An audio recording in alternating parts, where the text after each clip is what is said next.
Okey, Assalamualaikum warahmatullahi taala wabarakatuh. Terima kasih kepada semua pelajar-pelajar yang menonton slide ataupun presentation kita kaunselor KUPTM pada hari ini. Okey, baiklah. Hari ini kita nak berbincang ataupun berkongsi tentang pelajar-pelajar untuk mengenali kaunselor KUPTM. Okey. Pertamanya saya nak ucapkan selamat datang kepada semua pelajar KUPTM yang baru sahaja mendaftar dan untuk makluman kami ada 2 orang kaunselor di KUPTM iaitu saya Puan Nik dan juga Puan Su. InsyaAllah saya akan terangkan lebih detail dan Puan Su pun akan terangkan lebih detail untuk pelajar-pelajar mengenali kami dan dapatkan perkhidmatan di unit kaunseling di KUPTM. Okey, selamat datang pada semua pelajar. Okey, baik. Okey, nama diberi, nama panjangnya Puan Nik Mazlina Haiza binti Abdullah.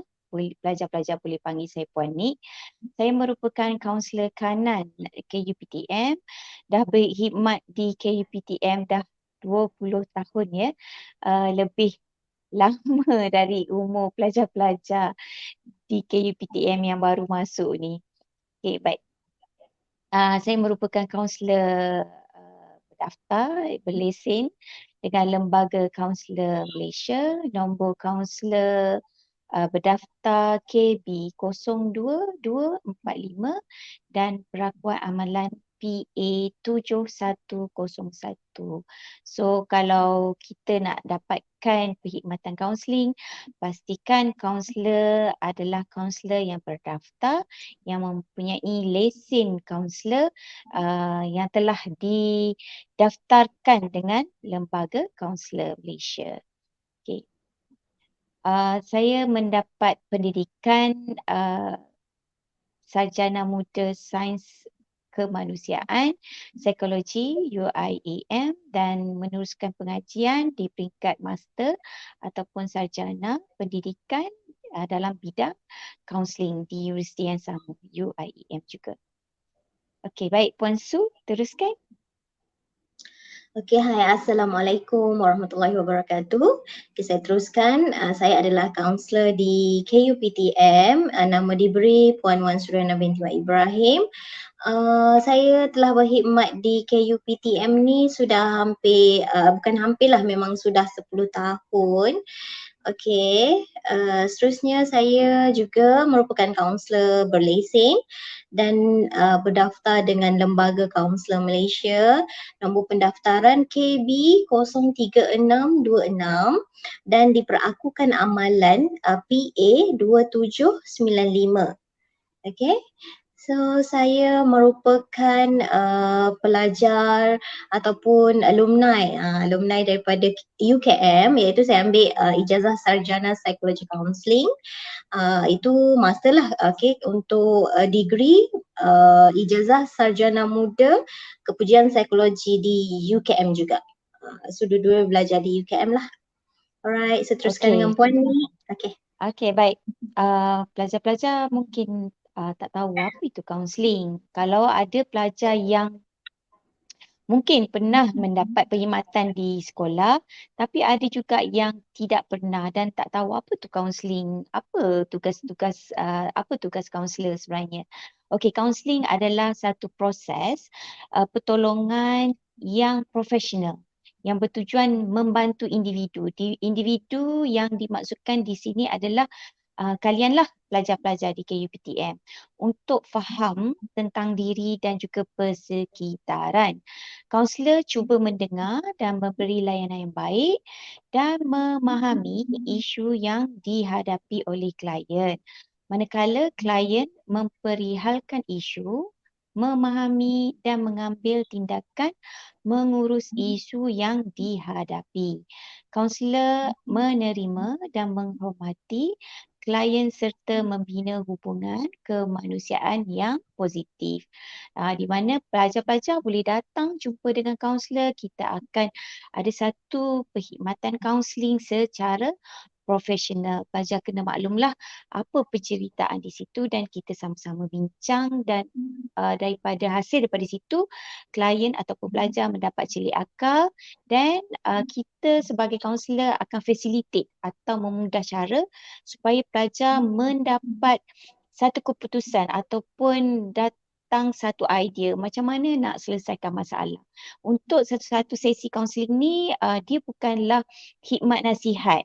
Kami bukan memberi khidmat nasihat tapi kita memberi ruang dan jalan supaya pelajar ataupun klien dapat memilih apakah jalan yang terbaik ataupun penyelesaian yang terbaik untuk pelajar ambil untuk membuat sesuatu keputusan. Okey. Kaunseling memegang prinsip kerahsiaan. Jadi pelajar tak perlu risau. Ya, saya pernah mendengar ada pelajar mengatakan, oh dulu saya cerita pada kaunselor dan habis semua orang tahu tentang khidmat ataupun tentang isu yang saya bawa. Tapi insyaAllah kalau di KUPTM, rahsia anda kita akan pegang dan semuanya akan disimpan dengan baik supaya kerahsiaan anda, penceritaan anda tidak dihebahkan kepada orang lain. Dan kaunselor adalah termaktub dengan peraturan kaunselor iaitu Kelakuan dan Tata Tertib 1999 dan juga Akta Kaunselor 1998. Jadi pelajar jangan rasa gusar untuk datang jumpa kami lah di unit kaunseling. Okey. Baik, apa lagi perkhidmatan kaunseling ya? Tadi cerita pasal kaunseling kan? Ya, sesi kaunseling secara individu, sesi kaunseling secara kelompok dan kita juga ada buat ujian psikometrik ya, pelbagai ujian psikometrik dan ada juga program-program kerjaya macam program on campus job interview, kita panggil syarikat-syarikat untuk buat interview dengan pelajar-pelajar tahun akhir untuk pelajar dapatkan pekerjaan ataupun internship di akhir semester ya. Kita dah prepare awal-awal untuk pelajar bila dah habis belajar dapat tempat pekerjaan.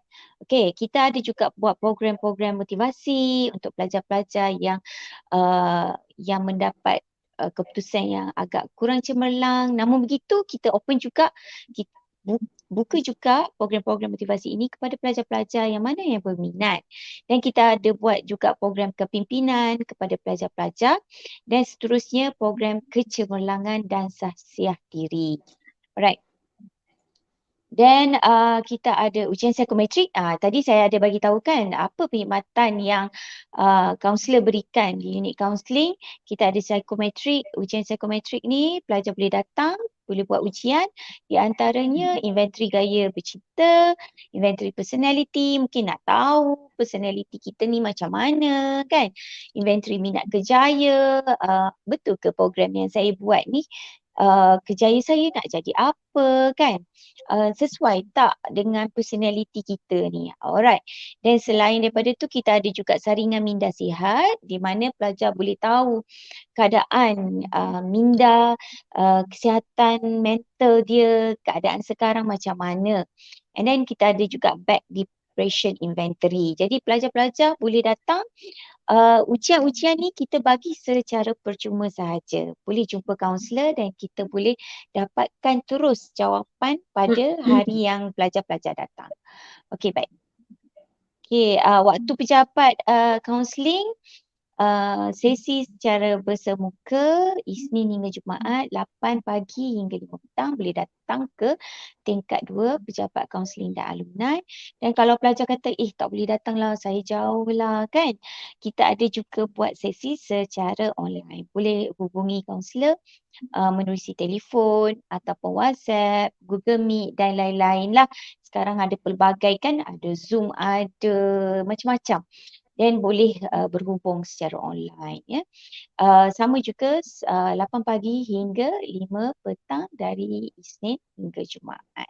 Tapi pada kes-kes emergency kita tetap juga berhubung dengan pelajar di luar waktu pejabat ataupun di waktu hari Minggu atau hari cuti. Okey. Okey, baik Puan Su. Okey, baik. Saya sambunglah. Ini merupakan ruang pejabat unit kaunseling. Kita berada di tingkat 2, berhadapan dengan Student Square dan juga bilik MPP. Okey, bila dah ada di college nanti, bolehlah datang melawat kami di tingkat 2. Okey, kita ada ruang menunggu di dalam bilik kaunseling kita. Okey, seterusnya kita ada apa lagi Puan ni? Okey, ni saya tunjukkan bilik kaunseling. Kita ada yang sebelah kiri saya bilik kaunseling individu. Kita juga ada bilik kaunseling kelompok yang uh, berhadapan dengan KLCC. Jauh tapi nampaklah. Okey, seterusnya kita di unit kaunseling juga kita ada kemudahan seperti kerusi urut, urutan refleksologi kaki, ada urutan tangan, ada yang macam rabbit tu urutan tengkuk untuk kita release stress. Boleh datang guna secara percuma sahaja. Okey. Seterusnya, okey, ini adalah nombor telefon dan juga email yang adik-adik semua boleh hubungi kaunselor sekiranya nak buat sesi temu janji ke ataupun nak mengadakan sesi kaunseling bersama kaunselor. Okey, ini ada kaunselor Nick dan juga saya sendiri boleh screenshot lah kita punya email dengan nombor phone untuk dihubungi. Alright. So kita juga ada menggunakan media sosial, ada kaunselor, Facebook kaunselor, KUPTM official. Kita juga ada IG, 3 IG yang adik-adik semua boleh follow, iaitu Counselling KUPTM, HEP KUPTM official dengan Syamsul Fauzi. Syamsul Fauzi ni adalah Timbalan Naib Chancellor Pembangunan Pelajar dan Gaya Hidup Kampus yang sangat aktif. Kita semua IG tiga-tiga IG ni semua aktif menyalurkan pelbagai maklumat lah untuk adik-adik ambil maklum. Okey, kita ada juga Telegram HEP Official KUPTM yang mana pelbagai maklumat-maklumat berkaitan dengan kediaman ke ataupun co-curriculum ataupun unit counselling sendiri kita akan salurkan di dalam Telegram tersebut lah. Selain itu kita juga ada kaunselor KUPTM channel YouTube channel. So adik-adik boleh follow, boleh layari segala maklumat akan ada dekat situ, kita akan share. Okay. Alright. Okey, baik. Seterusnya Puan Nik. Okay. Okey, pelajar-pelajar akan dimaklumkan mungkin dengan pensyarah bahagian akademik ataupun bahagian penjadualan. Pelajar akan maklum bahawa pengajian pelajar ni tidaklah kata 100% face to face. Ada juga pengajian yang pembelajaran di mana ada mix ataupun blended lah, ada dua.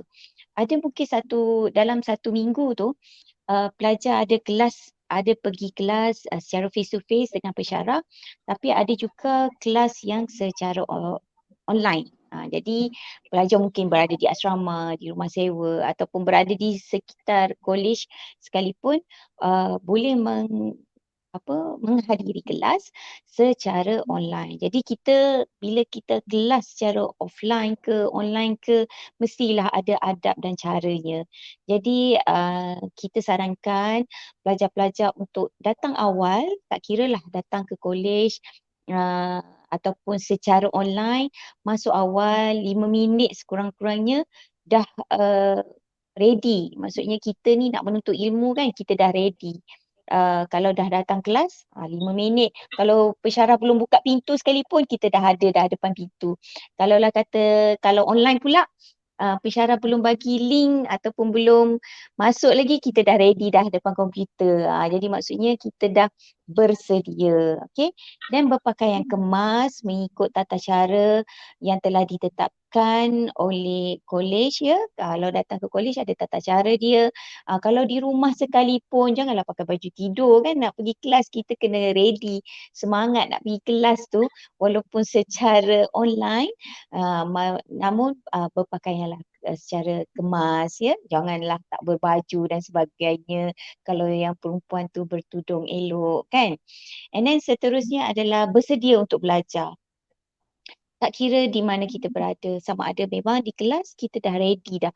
Buku nota kita, alat tulis kita semua dah ready.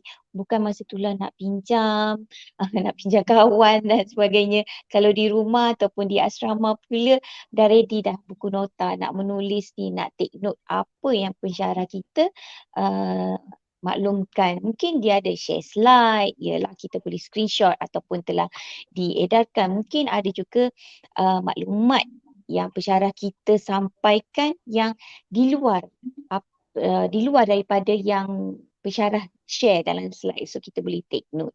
So dengan mencatat tu pun boleh menghilangkan rasa mengantuk. Tak adalah kita pasif je kan. So aktif sikit menulis, catat, ada color-color sikit, highlight apa yang penting. Okay, then seterusnya mute microphone, on camera, unmute bila diperlukan. Macam kita nak bertanya, ni untuk kelas online lah. Bila kita nak bertanya, ada benda yang kita rasa macam tak pasti, kita nak tanya pensyarah kita dan kita unmute lah. Waktu pensyarah cakap tu, kita mute. Mungkin bunyi bising di rumah atau di asrama, ada bunyi kereta, motor dan sebagainya. Mungkin kita tak maulah mengganggu kelas ataupun kawan-kawan kita semasa dalam kelas tersebut. Then make sure on lah kamera, pensyarah pun tak kenal kamu kan. Apa kata buka on camera jadi dia pun kenal kita, dia nampak pelajar ni very participative. Okay, on camera. Dan jaga adab dan tata susila. Kata-kata bahasa kita sama ada secara offline atau online, kita kena hormat. Ni bukan kata kepada pensyarah saja, tapi kepada rakan-rakan kita juga. So hopefully you all boleh ambil tips yang saya sampaikan ni untuk dipraktiskan sama ada dalam kelas secara offline ataupun online. Okay, alright, seterusnya Puan Su. Okay, kalau Puan Nik share berkaitan dengan adab, saya nak share tips pengurusan masa. Okay, yang pertama untuk menguruskan masa yang betul ni kita kena tidur yang mencukupi. Okay, tidur secukupnya barulah kita akan rasa segar, masa kita pun boleh diurus dengan baik lah. Okay, seterusnya yang kedua kita kena tetapkan matlamat dalam kehidupan kita. Okay, dalam kehidupan ni memang kena ada matlamat untuk apa kita belajar. Okay, untuk apa kita masuk KUPTM adalah untuk belajar, okay, membahagiakan orang tua kita, untuk dapat kerja yang baik kan. Okay, tetapkan matlamat dalam kehidupan. Yang ketiga, okay, pengurusan masa ni cara dia adalah buat jadual belajar. Bila ada timetable lecturer bagi nanti, buat satu jadual, biarlah nampak macam sekolah dulu pun, tapi jadual belajar ni dia kena ada. At least kita boleh follow lah. Okay. Yang keempat, jangan bertangguh kerja. Kalau nanti bila dah masuk belajar dekat KUPTM ataupun UPTM nanti, bila lecturer bagi assignment ke ataupun group work macam tu, kena siapkan segera. Jangan bertangguh kerja. Kalau tak, dia akan jadi mempengaruhi masa-masa yang lain. Kan? Okay, yang kelima, untuk menguruskan masa dengan baik juga, kita sebolehnya elakkan daripada segala gangguan. Contoh yang terdekat adalah smartphone lah, telefon kita. Dalam phone kan, di hujung jari je macam-macam surfing internet ataupun main game, dia akan melalaikan. Jadi kurangkan penggunaan phone tu lah. Alright, seterusnya akhir sekali senaraikan apa yang penting. Macam contohnya adik-adik boleh buat satu table, senaraikan buat satu table bahagi 4 table tu. Okay, senaraikan apa yang penting segera, okay, penting tapi tidak segera, tidak penting segera. Walaupun dia tak penting tapi dia perlu disediakan segera. Atau satu lagi dalam kolom tu juga tulis tidak penting, kurang segera. Bila kita nampak, kita tulis dalam tu kan, so kita tengok secara real, so kita boleh uruskan masa kita dengan baik lah.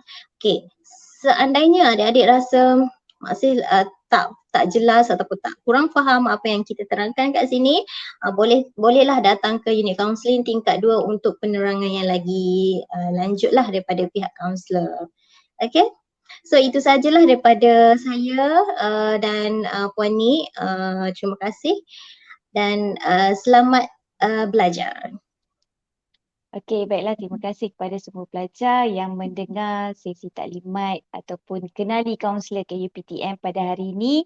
Dan saya harap pelajar-pelajar dapatkan perkhidmatan kaunseling di KUPTM dan belajarlah, ambil tips yang kami share atau kami kongsi sebentar tadi supaya pelajar-pelajar dapat manfaatkan dan cemerlang sepanjang pengajian di KUPTM. Itu saja. Terima kasih dari kami, kaunselor KUPTM.